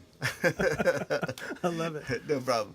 No, dude, like, because I remember you were having that conversation. I was like, maybe I should start talking to this motherfucker. That's great. Because you were like, I just want to ride out to the beach and, like, spend some time alone. Right. I have a really good memory for, like, moments in my life that were, like, that made an impact.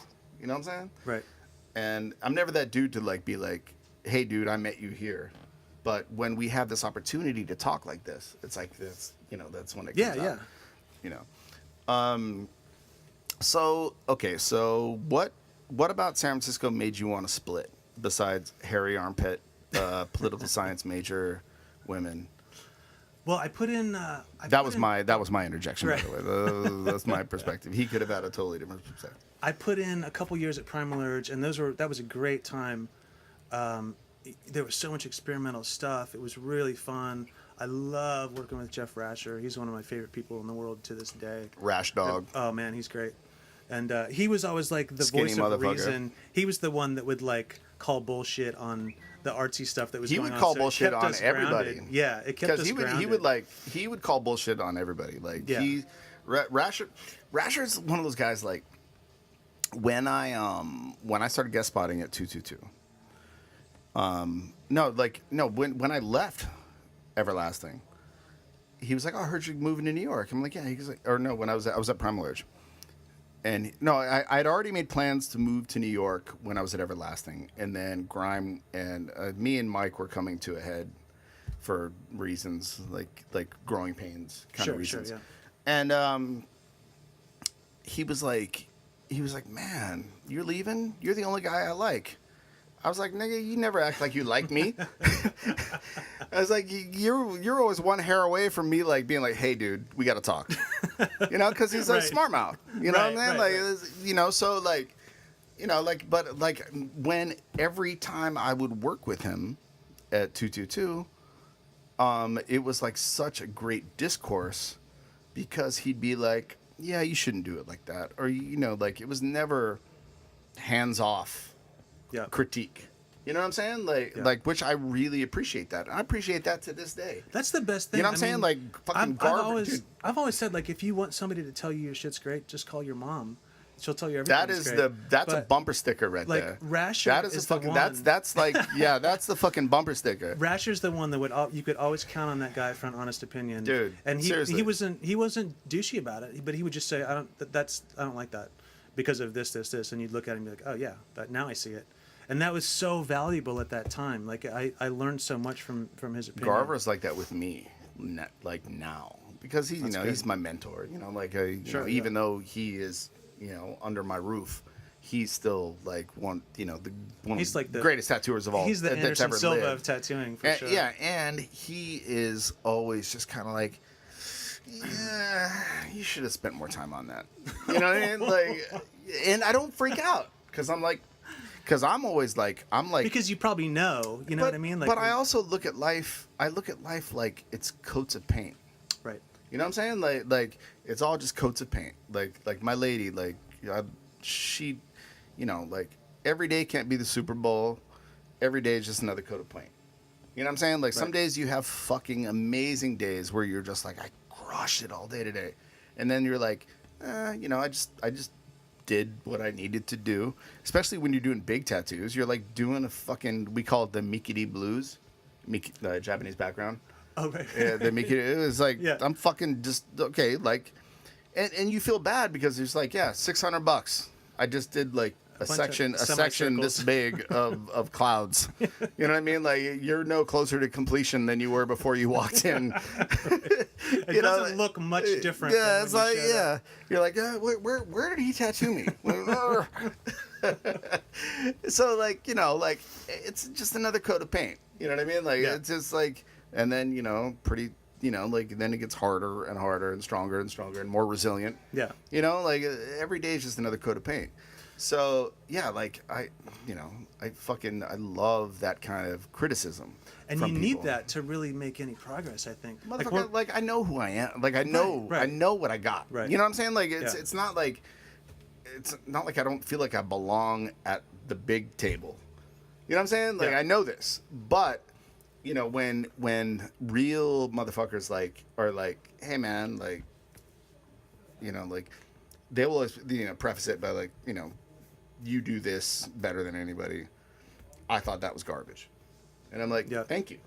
That's such a valuable thing. And then I'm like- that can come from anywhere too. Like one of the people that I'm like, well, I was helps me hungover. out- one of the people that helps me out the most is my wife Doreen.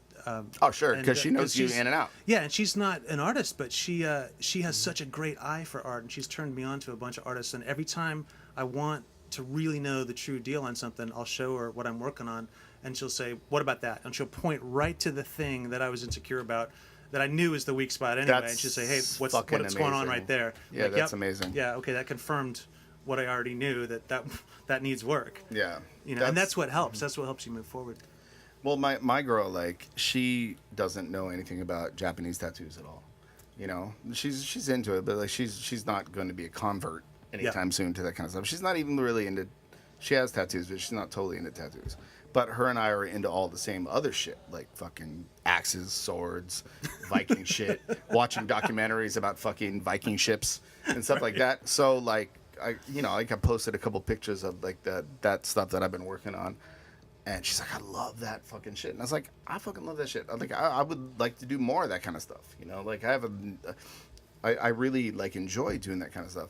And it's great to have an interaction like that. You know, like where, you know, like they don't, you know, they don't really need to totally understand what's going on in your mind. But like when you have that kind of like discourse and like back and forth with them, you know, it's fantastic. In a way, it's almost a more pure viewpoint than someone that is involved, because it's somebody that obviously has no axe to grind. There's no competition. There's no nothing. It's just a completely outside viewpoint. Absolutely.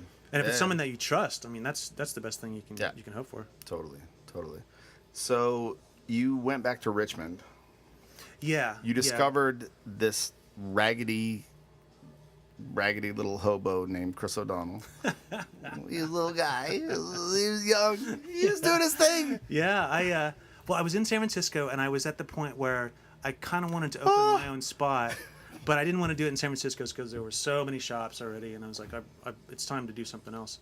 So I knew a couple people in Richmond, some friends of mine, Jason Hobby and Jeff Eden had this shop called Absolute Art, and I had met Jeff Eden on the road just traveling around. He was like kind of one of the people that was really well known at the time and was doing some pretty interesting stuff.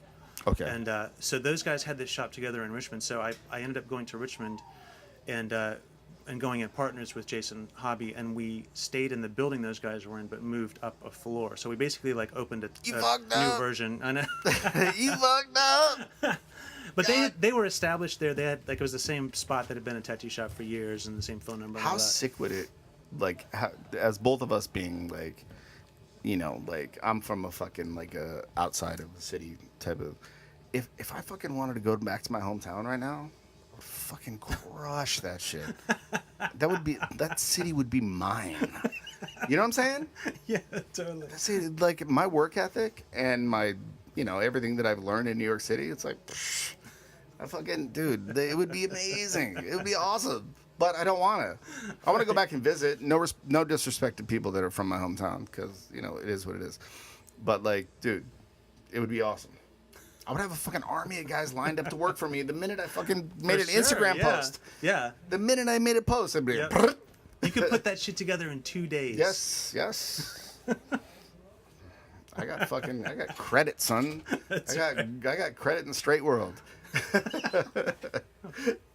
But yeah, like that whole like, okay, like this is diverging. The fucking suburban tattooer phenomenon. And that's not a phenomenon. It's actually the urban tattooer is the phenomenon, because it's a phenomenon that we actually stay alive in a job market that there's very little growth. Right. You know what I'm saying? There's very little growth. Like, I understand economics. I got a good brain. And you can't up your fucking hourly rate as your rent goes up. Your customers don't understand that shit. Sure. They don't understand none of that shit. So, like, you gotta, like, you know, like, you're kind of like, you eat a lot of it.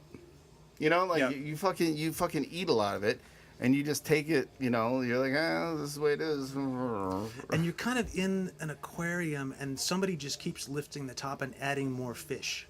Yes. Because, you know, every day there's Absolutely, like, absolutely. oh, there's 10 more, there's 10 more. And you have to somehow still maintain what you're doing Yeah. because, you know, you're here. It's like, this is what's going on.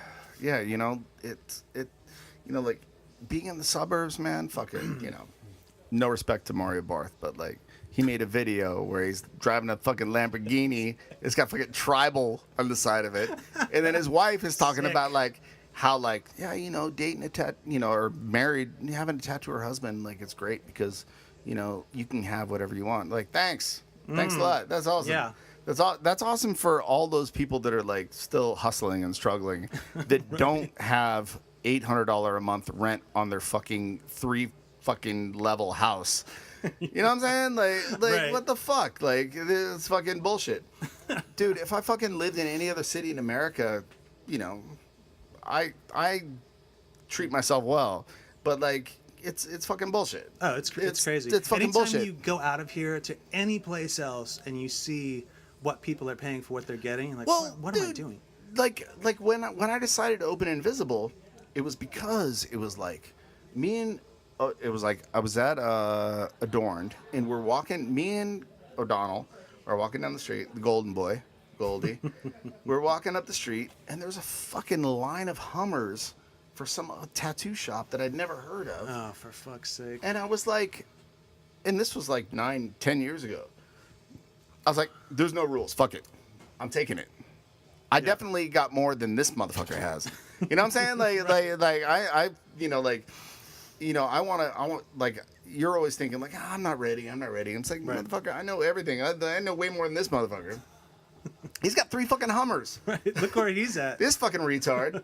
He's fucking doing fucking bullshit fucking tribal jokers and shit all day long. You know, fuck you. I'll take my piece. Oh god. Look at that drawing I did. That one right there. That's it right there. Draw me. Oh yeah, I remember that. Instant The turtle. tattooing. Yeah. That's it. That's it. That's Williamsburg right there. So when you found this child in need of guidance, Chris O'Donnell. Well, when I first moved to Richmond and got in the shop, everybody was like, "All right, dude, You gotta check out it this guy, Chris." There's this kid that's working in another shop across town, but we're gonna try to steal him because he's really good." And Chris was coming over to our place every day and hanging out. Oh, and you know, stuff. like, show me some Eddie George photos. He's, And, I will preface this by saying that he's probably my favorite person in the whole planet. So I would second that. Yeah, he's yeah. probably my favorite person in the Yeah. whole world. Doreen and Chris are my two And favorite people. I think that are well, alive right now. that's a good. That's Yeah. a good. He's in good company. But like, dude, yeah, Chris, he needs no introduction. So yeah, go ahead. Absolutely. So And go ahead. one of the first things that happened when I went to Richmond was there was a tattoo convention in Atlanta that was like the first week that I moved there. So Chris went with me down to Atlanta and just kind of hung out. And I remember at the end of the convention, he was like, "You know, I'm going to work for you guys, right?" Baller. Fuck yeah. Baller. Yeah. Yeah. So he made it happen. And yeah, so we got back home and he came Fortune over with favors us the bold.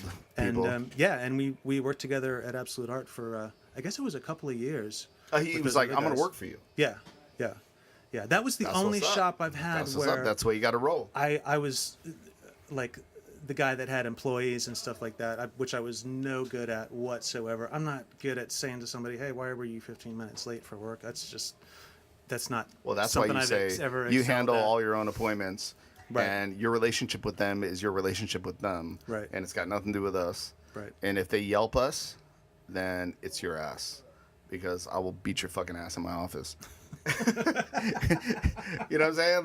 Like you know, like Yeah. if you get a bad Yelp from a customer for, you know, and then it has my fucking business attached to it, then you and I have to talk. So what's worse? Fucking just you know, foregoing taking a shower and just getting here on time, or having to deal with me. That's it. Right. You know? But it's your deal. You know, like I don't keep these guys on a timeline at all. It's all appointment Right. only. They deal with their own customers. I don't want to fucking know. They talk to me. They're like, "I got an appointment with so and so." I'm like, that don't mean nothing to me. We're all free men. Right. You know, that's how it like, should be. we're all That's the free way men. it works the best. We're all free men, but we are all under one flag. So therefore, don't do anything that makes us look bad as a group, because then you got all of us coming down on you. Yeah, and the name And is nobody connected wants with that. everybody. Nobody Yeah. wants that. If you're a real man, nobody wants that. You know, so it is what it is. Yeah. Yeah, being a boss in like a corporate style tattoo shop is got to be the shittiest Oh my situation God. in the I can't fucking even world. imagine that. I would be so colossally bad at that. I remember like I'd hear my friends talk about like, "Oh, this shop, you know, there's a shop in Long Island. Everybody does all their booking on their fucking BlackBerry and all this kind of stuff," and it's like, I don't want to fucking come into work and just have some person I don't know waiting for me. You know? Yeah. It's like, that's like, fuck that. You know, like, street shop is one thing. Next man up, next man up, next man up. You know what I mean? Like, you're up, you're up. That's why working at fucking Miami Ink was so fucking awesome. Oh, that's Like, right. I as forgot much we as were people on that. talk Right, shit right. about that shit, they don't know fucking nothing. That was like a fucking hardcore street shop. Yeah. Hardcore street shop. But the prices were fantastic. You know what I mean? It was fucking, it was great. Everybody wins. Sure. Because they get to walk away by saying they got a tattoo at Miami Ink, Yep. and then you walk away being like, and that's why they're paying all that money, is to be able the, to say, the only reason, because you know the ideas and the quality they were getting, but there was no good tattoos even done on that show. You know what I'm saying? Like, besides Chris, and those were like his, like, that's like his B level stuff. Right. You know what I'm saying? Like, it doesn't, like, you're just doing street shop stuff on people that want to be able to brag that they got it at Miami Ink. It's such a weird thing. It's we don't understand it because we're artists. You know what I'm saying? Like, Right. and we're outside of that loop. It's But, such a like, strange thing to aspire to be able to say. Some I don't know, fucking fat Danish lady will get a koi this big. I'm like 3 inches, and you know, $700, something like that, like something Yeah. ridiculous, Yeah. and then go out in the sun all day. Immediately, Immediately in the sun all afterwards. day, and then you know, like party with a bunch of fucking dreadlock dudes all night, and then get roofied and not know where the fuck she was. She's like, oh, Miami's so cool. It's so cool. Why am I pregnant?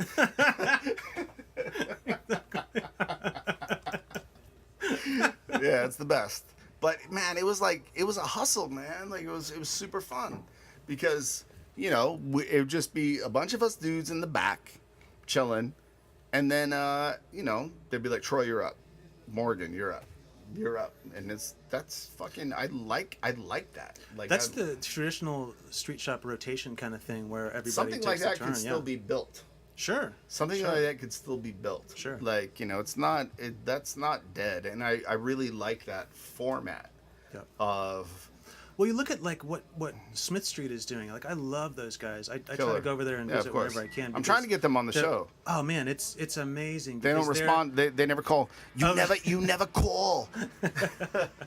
Dude, those guys are so cool. No, It's they're so- all the best. It's really inspirational to go over there and see the way they're doing it, and it's such a throwback to the way it was when I Well, first Smith saw Street it. is like basically like if we don't got it, you don't need it. Right? Oh, Bad Brains Ring. Hold on. It's fucking Bad Brains ringer. My- What fucking my- year is it? It's my- 2014. That's my pay to come ringtone. No, you know what I'm saying? Like Smith Street is like if we don't got it, you don't need it. You know? Yeah, yeah. And the whole shop is full of flash. They all We ain't gotta made. draw any bullshit for you. Yeah, yeah. It's We'll great. draw It's a great. name because every name is different. Everybody's a beautiful and unique snowflake. And but like yeah, they're just like they're hardcore real tattooers, you know. Yeah, but they're doing it at a really elevated level too. Like they're doing Sure. that work at a modern your level. time is worth money. We all know this. Timothy's Yeah. fidgeting with his phone. His device. It's not even a phone anymore. It's a device. It's a device. It's a Everything's device. a You device. got 2 devices. Nigga, you fancy. What's the other one? What, the iPod? You have people. They still make iPods. Sure. It's like it has like you can store all the information on the planet Earth on this thing. Pretty much. Probably, right? It's not a phone, right? No, it's just an iPod. It's only a music device. So you could like the history, like you could have like the human genome downloaded on this thing. I may actually have that. Probably. So like, tell me what's up. Tell me what's wrong with me, please. So, fucking Chris O'Donnell, that motherfucker, fucking, he set the precedent for fuckers doing super clean tattoos. Fuck you. All right, motherfucker. Tattoos should never look that good. All right, you're the best. You're the originator of this. Okay, we understand this. But then all these other young, like, you know, like young white kids are doing like perfect tattoos, and that shit ain't cool, man. Like, what the fuck? But he was doing that from the beginning. From the beginning. Like, from the beginning. He was like, he was like, Deutsch is my favorite tattooer. I can't tattoo like that. He goes, I can't get loose like that.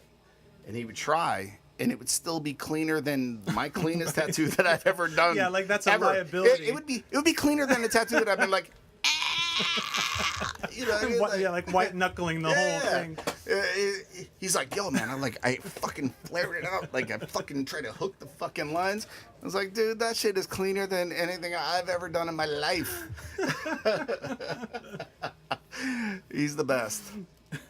Yeah, he's Oh my amazing. god. So you worked with him for a long time. I worked with him at Absolute Art for a couple of years, and then we A were live gallery. yeah, like, Popped that off. was the next step. Yeah, we were Motherfucker, like, all right. we're 138 into it, and we're only on a live gallery.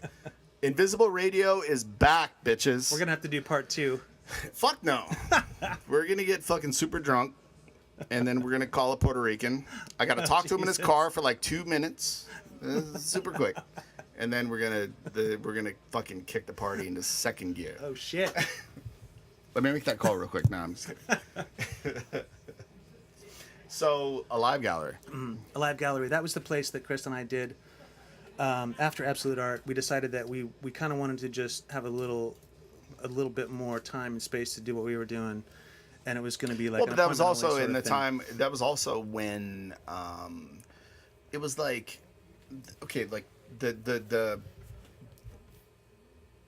business model of the street shop was like overwhelming to people that wanted to really be creative.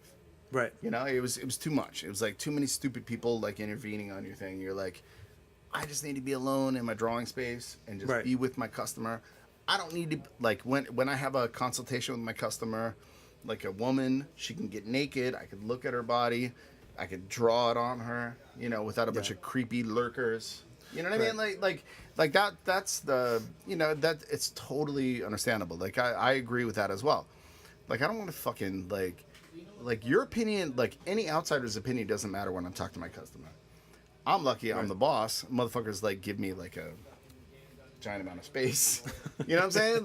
Like when like they're all cool enough to know that like when the boss is at work, don't fuck with them. You have to have that. There's no way to do that kind of stuff. You can't any other way. you can't do it in a cramped environment where the people don't feel comfortable. Like if somebody's gonna like, all right, tattoo me from my armpit to my knee, and then who are all these other retards hanging out? You know, Yep. you need that. So and then they were moving into that world, that era. You know, where like large scale awesome shit, and so that seemed like the perfect environment. Yeah, You know. exactly. And that's what we were kind of trying to do because we were still learning so much when Chris and I opened that place, and we were really trying to start doing bigger stuff, more involved stuff, more experimental kind of stuff, and just trying things and seeing what would But work. it had been years since you did like a tattoo that like wasn't drawn by yourself. Yeah. Primal Image Everything was was just appointment. I was only, very. I mean, like at Everlasting was the best boot camp I could have went through, Right. because I had to draw everything myself. You know, and it's like you learn to draw on the spot. And, like there's no prep.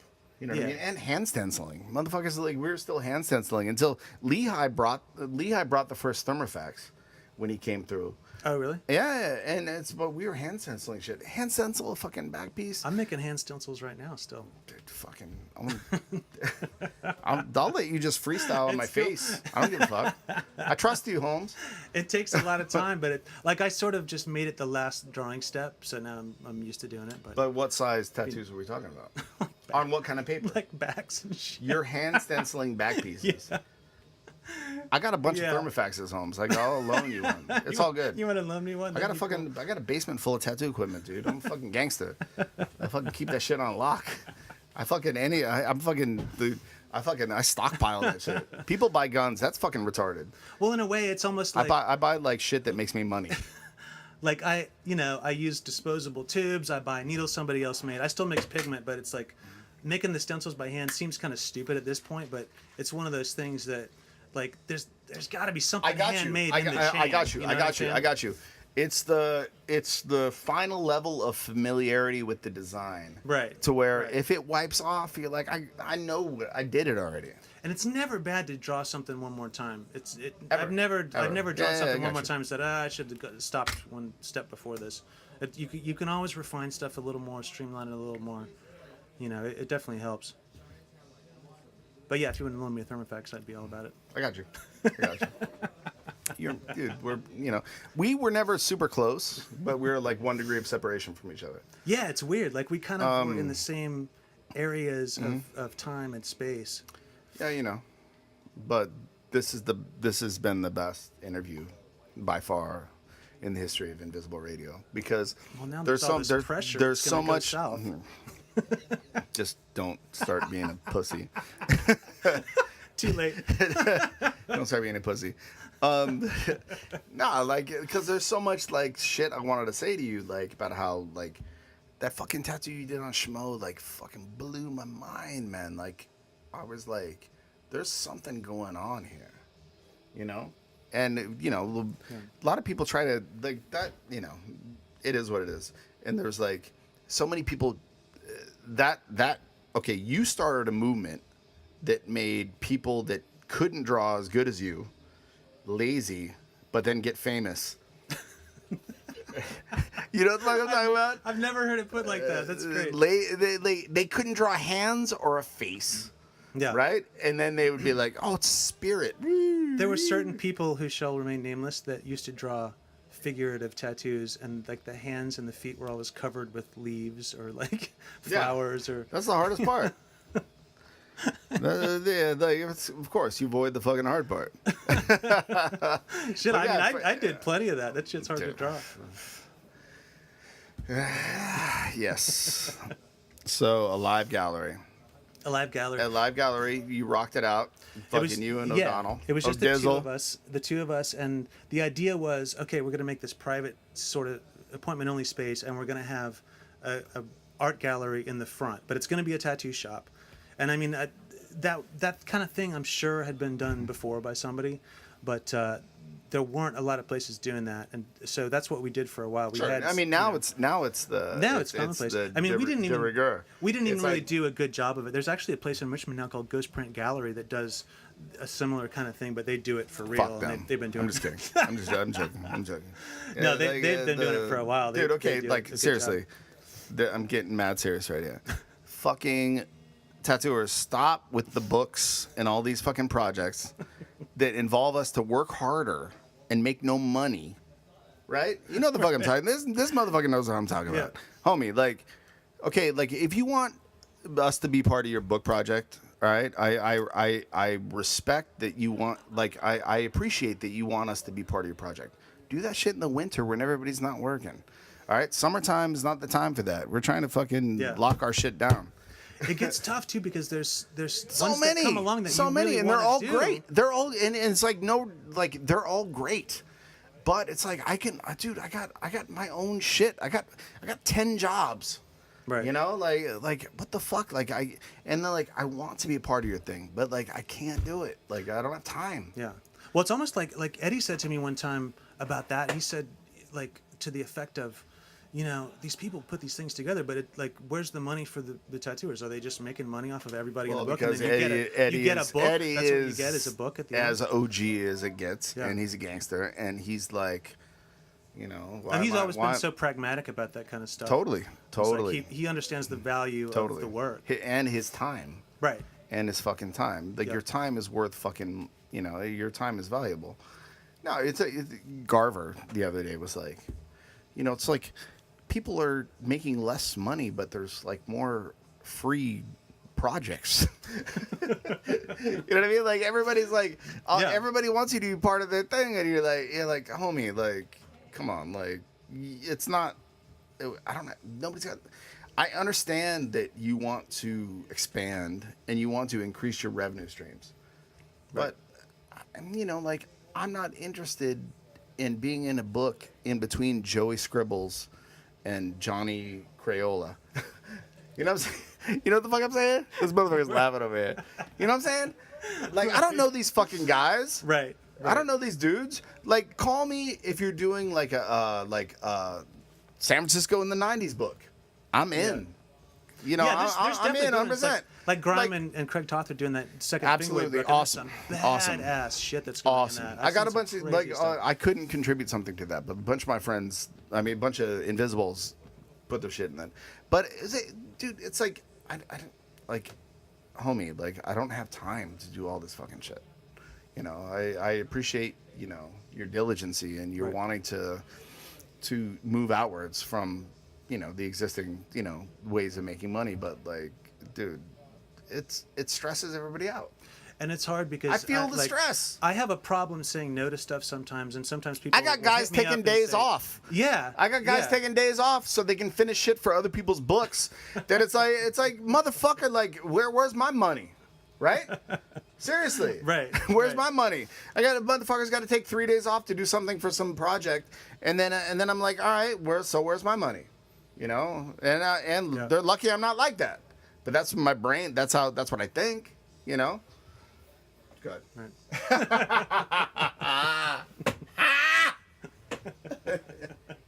So then you move to New York. Lori Levin, seductress. The pizza bagel seductress. Pizza bagels. She's Italian and Jewish. Oh yeah, Pizza right, bagel, right. Gotcha. dog. Gotcha. No, she doesn't seduce you with a pizza bagel. You're like, come to New York. I got a pizza bagel for you. That sounds delicious. It's fucking delicious. Yeah, when I was in Richmond and Chris had already moved back up to New York for a while. I'm left me in working the with Troy, lurch. man. Yeah. He's fucking crazy. But he came back up here and went to work for Lori. Yes. So I stayed in Richmond for a few more years, and actually went back to Absolute Art at the end of that and worked with Brian Bruno for a year or two with those guys. And then I was like, man, like, and Doreen and I were thinking we got to get out of Richmond. It's time to go somewhere else. And I had always wanted to come back to New York, man. Like ever since I left, I would just say, every time I came back to visit this place, I'd be like, why don't I live here? This place is so cool. And I felt like I was missing it. You know, I felt so at home here, and it was such a big part of the very beginning of tattooing. It was such an intense thing that really sticks with you. The first time you do something really sticks with you in life. And Do you know what I miss about? I wanted to come back. Do you know here. what I miss about being in California? Is the smell when you fucking come across, like when you enter New York, you're like, oh shit, I'm in New York. Yeah. Because when you live here, you get desensitized to it. Right. So yeah, there's nothing like it. But yeah, go on. Yeah, so we wanted to come back here, and it just so happened that Lori was opening Brooklyn Adorned right at that same time, and again, like it worked out really well timing wise, because we had decided we were going to come back here, and then I found out about Brooklyn Adorned like shortly after that, and so I was like, all right, this will be perfect. So we moved back up to New York again. I guess this was probably 2006 when Brooklyn Adorned was just about to open, and I was there for the beginning of that. Okay. And then what happened? You didn't like working in a room full of glass.